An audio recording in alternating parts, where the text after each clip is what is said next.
అంటే నువ్వు కంటికి కనబడుతున్న వ్యక్తిని చూస్తున్నావు కానీ వ్యక్తి వెనకాడుతున్న దయ్యాన్ని చూడట్లా. ఫస్ట్ నుంచి మనుషులు ఇంతే మోసపోతూ ఉన్నారు.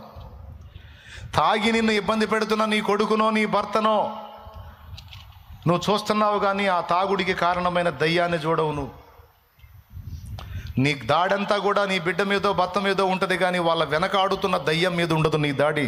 అసలు అవి ఒకటి ఉన్నాయి, వాళ్ళని శోధిస్తున్నాయి అన్న గ్రహింపే నీకు లేదు. వాటిని గుర్తుపట్టాలి, వాటిని దెబ్బ కొట్టాలి. అర్థమైందా?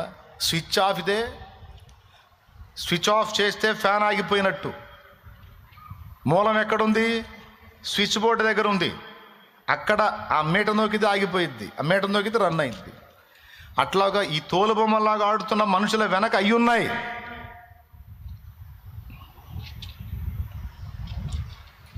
అర్థమవుతుందని నేను చెప్పేది మీకు. పోరాడుతున్నది అసలు అంధకార శక్తులు అనే స్పర్శ నీకుంటుందా?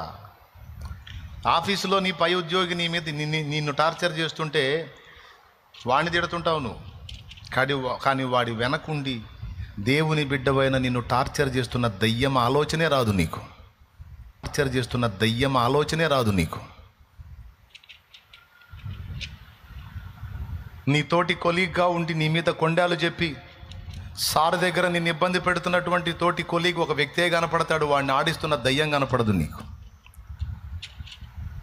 రాజు కాదు, రాజును ఆడించిన దయ్యం శద్రకు మేషకు అబేద్నెగోలను అగ్నిగుండం పాలు చేయటానికి వాడిని శోధించిన దయ్యాన్ని గుర్తుపట్టాలి.